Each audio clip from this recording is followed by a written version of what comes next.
I can remember being taken to see Space Jam in the cinema as a child, and for 88 minutes I sat there transfixed. The wacky characters, the wild tone, the colourful action.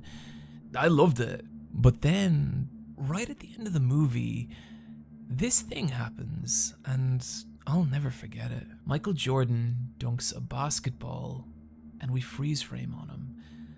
And on his face is what I can only describe as a contorted, horrified scream, and the credits just pour over him. This moment still shakes me. Why does a children's movie as light and joyous as Space Jam end like this? That question has haunted me for decades and brought me on a voyage from which I have only recently returned. And with a single shocking realization, the film currently masquerading as Space Jam 2 is a lie. I know how insane this sounds, so all I ask is that you follow me on this journey and come to your own conclusions. And our first stop in doing this is in understanding the true nature of Space Jam 1. See, Space Jam is not a story about Bugs Bunny or basketball, or that sexuality is confusing and complicated. It's about what happens when our wildest dreams come to be and leave us trapped in a nightmare. And the reason this is all surfacing now and you're finally seeing people begin to plumb the infinite depths of this movie is that the key to Space Jam is its star, Michael Jordan. But the key to Michael Jordan only came to light last year in the form of the 2020 documentary series The Last Dance. As a child who grew up in 90s Ireland, I knew only two things about basketball: that it got Will Smith in trouble in The Fresh Prince of Bel-Air, and that Michael Jordan was a big fucking deal. The kind of once-in-a-generation super athlete that completely transcends their sport. And what The Last Dance is that story. How this kid from Brooklyn soared to such a meteoric level, he dragged the entire sport of basketball with him. And it's a beautifully told story, taking us all the way from Jordan's early life, where he would compete with his brothers for the approval of their father, to his college years, where his skill would grow exponentially week to week as he absorbed every play, every technique, quickly surpassing everyone around him. That drive taking him to the 1988 Chicago Bulls. Jordan becoming the beating heart of that team, an offensive monster who could cut through entire teams. He became so dangerous and feared on the court that opposing teams would develop their own Jordan rules, like the Detroit Pistons, who would single out Jordan and brutally assault him the entire game, only for Jordan to spend an entire year rebuilding his body, allowing him to physically dominate other players, returning the next year and humiliating the Pistons with a 4-0 sweep. This was a huge part of what Michael Jordan was. He didn't just want to beat you, he wanted to crush you. All it would take is a reporter so much as breathe another player's name in the same sentence as Jordan, and Jordan would lock onto that player the next game, finding them and eviscerating them in front of 20,000 screaming fans. And this happened over and over and over. You can see the despair in the faces of these legends of the NBA, who one by one are all dismantled at the feet of Jordan, shattering record after record and taking the Bulls to an unfathomable 6 NBA championship victories, all driven by his insatiable drive to be the best. And it wasn't just confined to basketball. Jordan would constantly challenge everyone around him. Rounds of golf, hands of poker, games of coin toss. Whether it was $10 or 10,000, it didn't matter.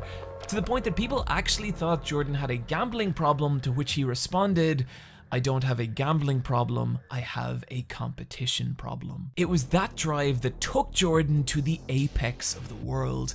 Seeing press footage of Jordan during the mid-90s is like watching some bizarre caricature of what a celebrity is, as he's swamped and mobbed by hundreds of people from the moment he steps outside. But it's in those appearances you can start to see a kind of numbness set in, a kind of space opening up between him and other people, only widened by his insatiable drive to be the best. He was known for being extremely hard on his teammates. He'd scream at them in anger. He could be cruel and tyrannical, demanding from them as much as he did himself, and growing furious when other people could not meet that standard. By late in his career, he'd become a deity of basketball, but the price he'd paid was his ability to meaningfully connect to other people. And I think this really genuinely got to Jordan. Watch what happens when the crew of The Last Dance ask him about this. If you don't want to play that way, don't play that way. Break. Jordan was an icon, but an icon alone. A man who gave everything to breach the clouds of humanity and glimpse the face of God. Space Jam released in 1996 and combined two of the biggest pop culture phenomenon of that era, the Looney Tunes and Michael Jordan. And immediately, look at the kind of movie being made here, a rare hybrid of live action footage and hand-drawn animation, the likes of which only a handful of other films exist. And that's because these movies are a fucking nightmare to make, combining the most technically difficult aspects of both mediums, with the kind of shot you're seeing on screen now being a genuinely mind-blowing feat of artistry and skill. The fact that this was done on mid-90s technology really melts my brain. And what I'm getting at is that even at the core of its DNA, Space Jam is an impossible goal pursued by the best in their field. The exact kind of production that would appeal to a man like Michael Jordan. And you can feel those themes directly in the story, not only in how it conveys Jordan's insatiable drive for power planted in him by his father. Hey. You get good enough, you can do anything you want to, Michael. But also in that Space Jam takes place during the real-life period of Jordan's career, where he grew so disillusioned with basketball, feeling there were no new horizons left to conquer, that he quit the NBA and began a career in baseball. I just feel at this particular time that I reached the pinnacle of my basketball career, and I must retire. In other words, this was Jordan at his most hungry, his most desperate to feel challenged again. And what the medium of animation allows is for Jordan to get his wish, ripping him from the world of the possible as he transcends to something more. The fictional plane of the Looney Tunes, where he now faces things beyond human, massive unknowable beings in the Monstars, led by the tyrannical Mr. Swackhammer. And just look at the sense of danger and power conveyed through their transformation sequence. It's that feeling that makes the Monstars such a vital part of this story, as they force Jordan to face something he never could in reality. Beings more powerful than he is, who are able to make Jordan, this master of the art, feel as weak and insignificant as the very basketballs he's abused his entire life. Defeated and destroyed, it's only with the Looney Tunes Jordan finds hope, and particularly in his strangely intimate relationship with Bugs Bunny, the two growing so close that even Daffy Duck, the Looney Tunes' #2 character, is left in the shadows. And so, Jordan stands with his new friends, once again on the precipice of the impossible. And over, the Looney Tunes crash against the unyielding cliffs of the Monstars.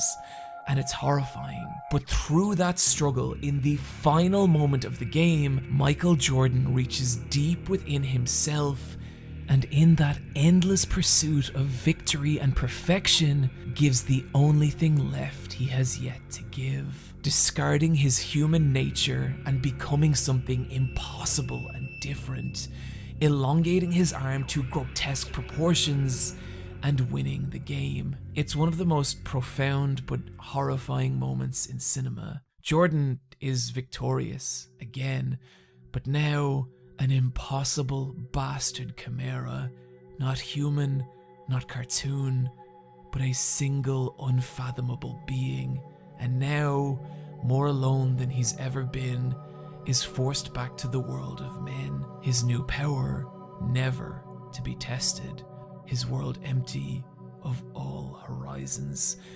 Because when our wildest dreams become reality, when every mountain is climbed and each dragon slain, what is waiting for us beyond that final horizon?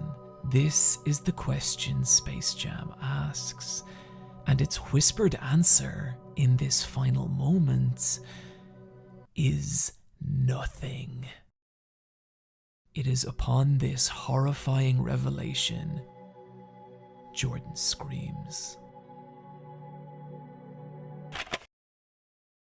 This is where I originally wanted this video to end, but as I discover, it's only here where our story begins. I couldn't unsee what I'd seen in Space Jam, but that left me with a problem. Everything I had learned, all that meaning and information, it was completely incompatible with what I'd seen of Space Jam 2. How was this no longer a story of Michael Jordan? Where was the concepts of loneliness, power, and isolation?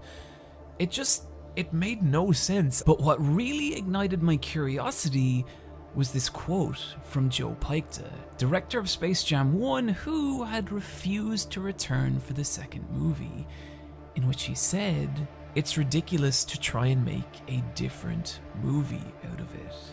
And just notice the oddly specific wording here.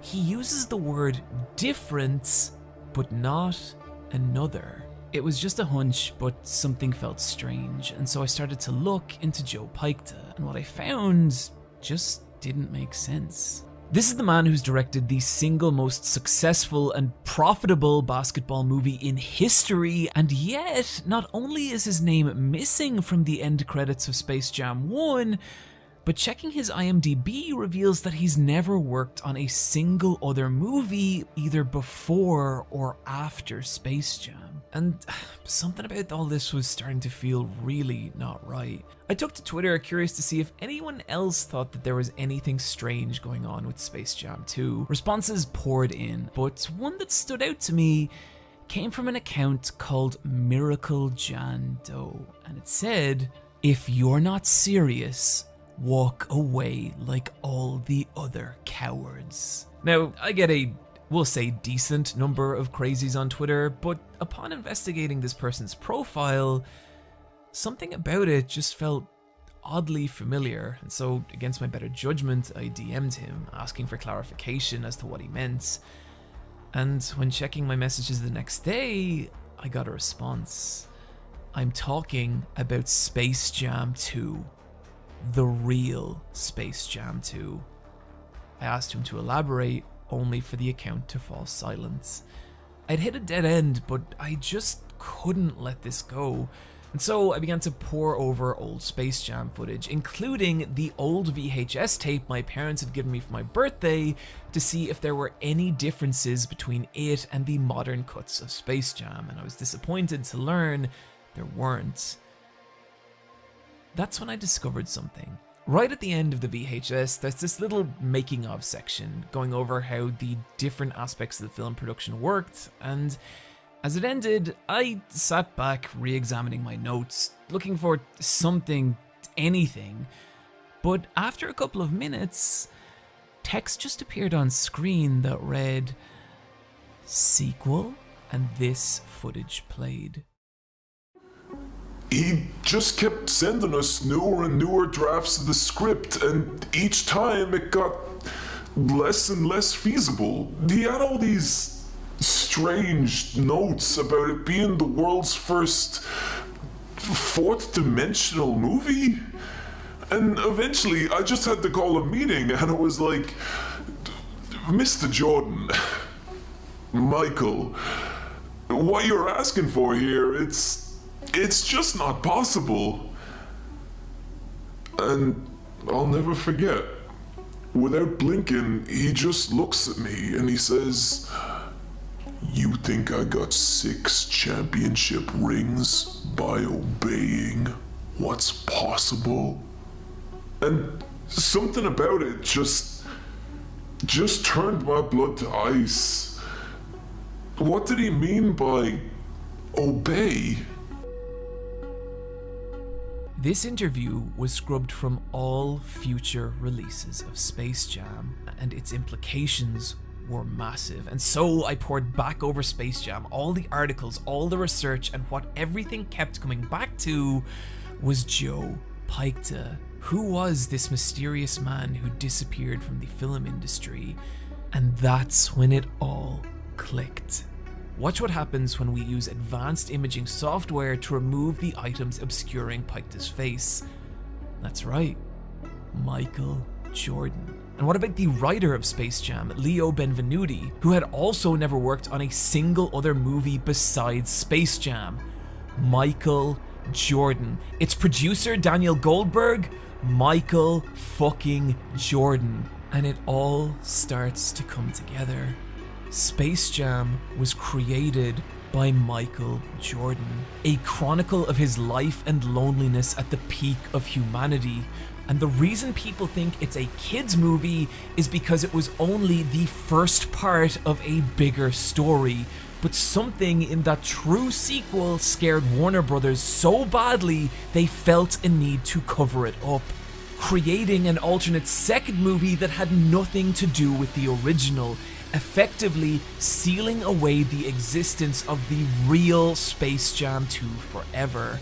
And this is when I got my final message from Miracle Jan Doe, and its contents horrified me. Friday, 4:30, and my home address. And how could anyone know where I live? Who was this person? Unless, oh God, oh my God, no, it can't be, no! Okay, I just heard a knock from my front door. It's exactly 4:30, and I don't know what's happening. I'm kind of afraid. Okay, here we go.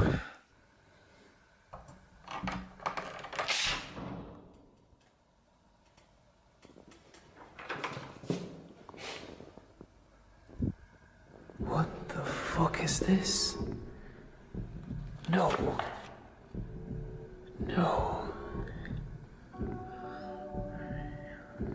I held in my hands the full script and production notes for a film called Space Jam 2, and there were full illustrated storyboards for the entire movie.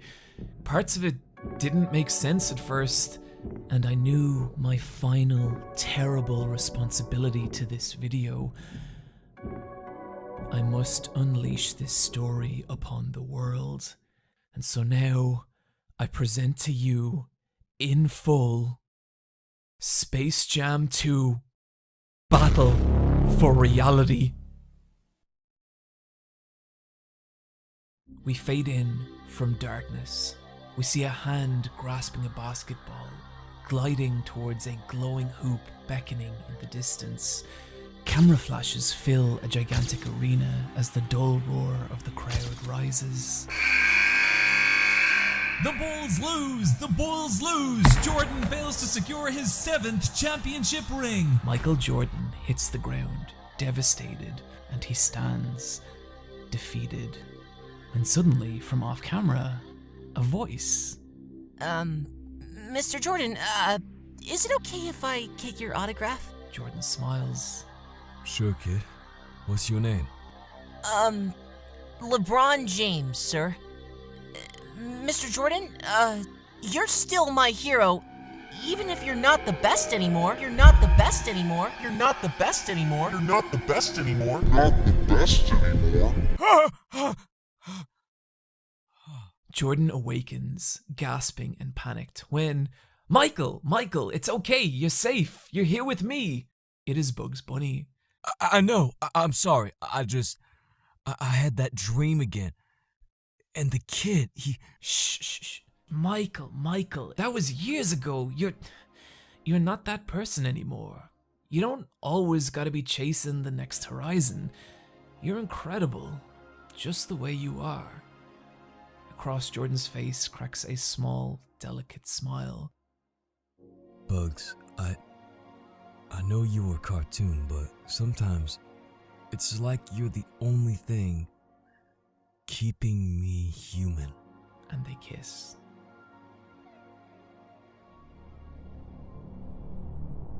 We slowly pull out to reveal someone watching the scene on a glowing monitor, a mechanical claw gripping an armrest in the foreground. We cut to reveal Mr. Swackhammer, the villain of the first movie, half his body mechanized from the injuries he incurred from being shot into the sun in Space Jam 1. Oh, Jordan, you think you can walk away after what you did to me? You want to see what's over that next horizon, buddy? Well, I'll show you your worst nightmare. The scene fades as a haunting chorus of cackles rings out from the darkness. We fade to a lush forest. Bugs! Bugs, it's bad! It's real bad! Tweedybird flies, panicked. Whoa, calm down there, little buddy. What's the problem? Bugs, the monsters, they're back, but they're different this time. They're more powerful, and we have to face them in 7 days. But that's impossible. We never signed the contract. But someone did, Bugs. Someone did. But you can't mean... Yeah, I do. There's a traitor among the Looney Tunes. Well, if we got no choice, looks like it's time to jam. To Space Jam. Again! The next page of the script just reads, training montage that is way better than that piece of shit Rocky. We fade in on an extreme close-up of Jordan, sweat pooling at his brow, and slowly pull back to reveal the interior of a massive stadium filled with roaring fans. He looks shaken before Bugs places his hand gently on Jordan's shoulder. Hey Jam, remember, you don't gotta be the best. We just gotta be better than them. If things get bad out there, just look for me, and I'll be there. Thanks, Bugs. I know we got this. Ladies and gentlemen, welcome to the Galactic Showdown, the twice-in-a-lifetime battle for supremacy. Introducing first, the reigning champions, the kings of tomorrow, it's the Toon Squad. And introducing their opponents, the Cosmic Terrors, those from beyond, the nightmares of the Warner Brothers Cinematic Universe, the Monstars Generation 2, Jared Leto's The Joker, The Matrix's Agent Smith, Joaquin Phoenix's The Joker, Heath Ledger's The Joker, Mark Hamill's The Joker, Jack Nicholson's The Joker, and Cesar Romero's The Joker. Oh my f***ing god. And the battle begins, and oh my god, it's hard to watch, ladies and gentlemen. It is a massacre out there. The Looney Tunes just cannot compete. In the center of the court, Agent Smith and Michael Jordan clash. You're good, Mr. Jordan.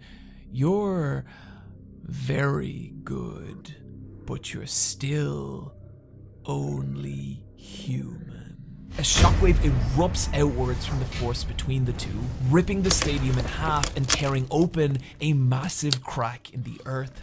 And in the impact, Bugs loses his balance and plummets into the darkness below, only catching himself in the final second. Bugs! Bugs struggles to hold on, and above him stands his old friend, Daffy Duck. Daff, you gotta help me, pal.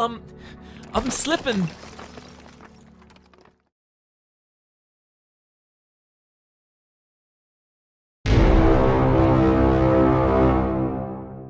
You wanna know who signed the contract, Bugs? Maybe it's the same person who for years has rotted as your punchline! Can you even comprehend the humiliation I've endured? The amount of buckshots I've taken to the face for you? And for what? To be number 3 next to you and your little boyfriend?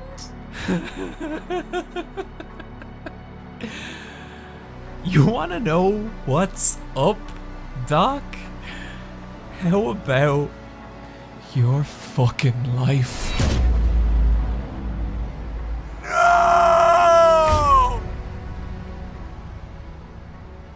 And in that moment, Michael Jordan just lets go.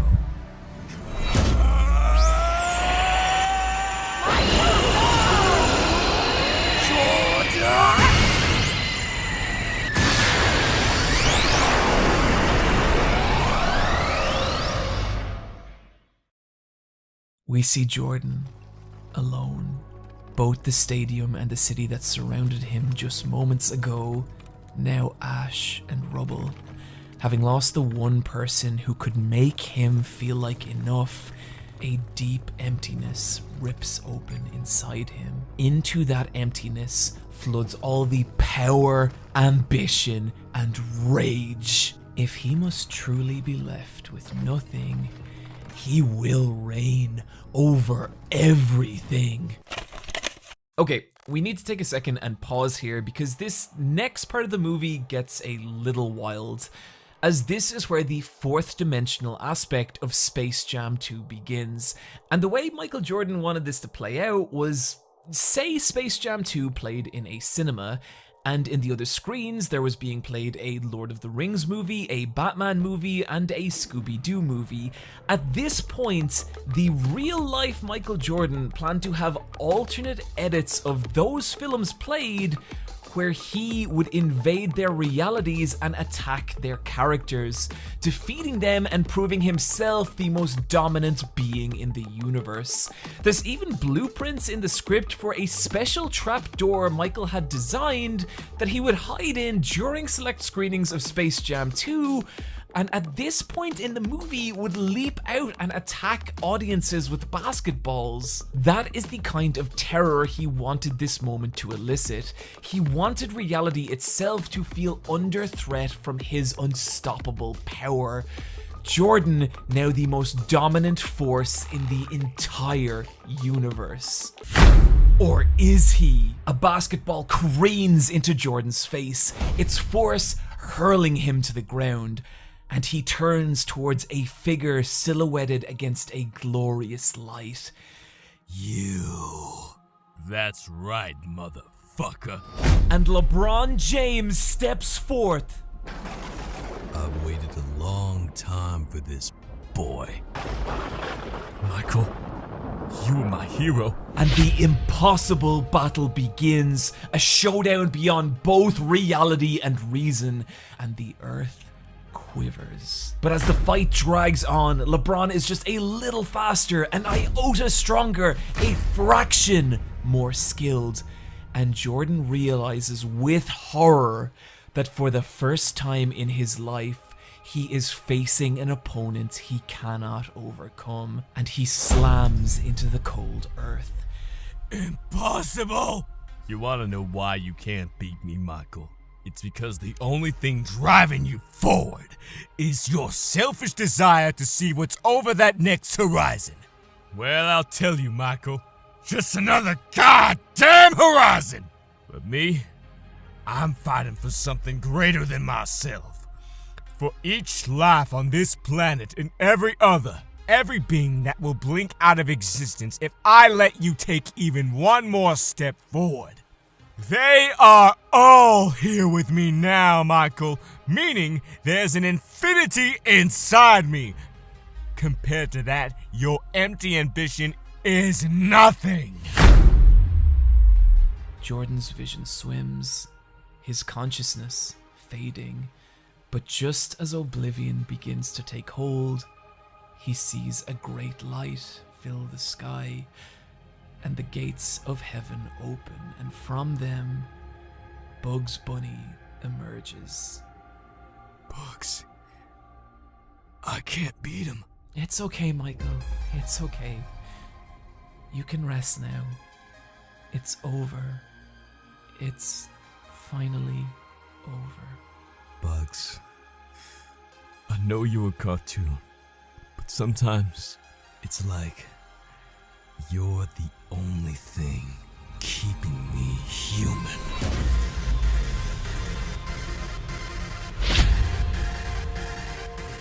His last connection to humanity broken, all the ambition, all the power, all the hunger. It consumes Michael Jordan, and a great and terrible new being is born. Neo Michael Jordan, the Infinity Slayer.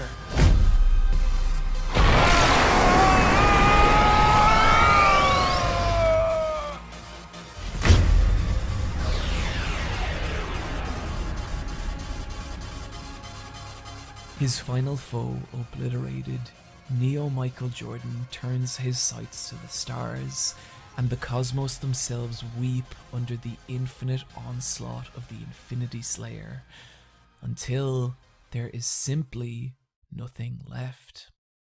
Jordan floats above all, king of an empty universe, for the first time his vantage truly barren of all horizons. The production notes here indicate that this shot was meant to last 400 years in real time, until that proved unfeasible in the animatic process. Days, months, years, decades, centuries. Time, space, purpose, it all becomes nothing. He is supreme. He is alone. Until... Oh, I've waited. Oh, how I've waited. But now you're finally here. Goku. To be continued in Space Jam 3: War of the Infinity Beasts. Friends, thank you for joining me today. Straight away, I just want to thank Rebecca Reynolds for the inhuman amount of work she put into this video. You can show your appreciation by checking out her Twitter @Brobex. Also, huge thank you to Kiri Kai for playing the parts of Michael Jordan and LeBron James. Huge shout out, of course, to my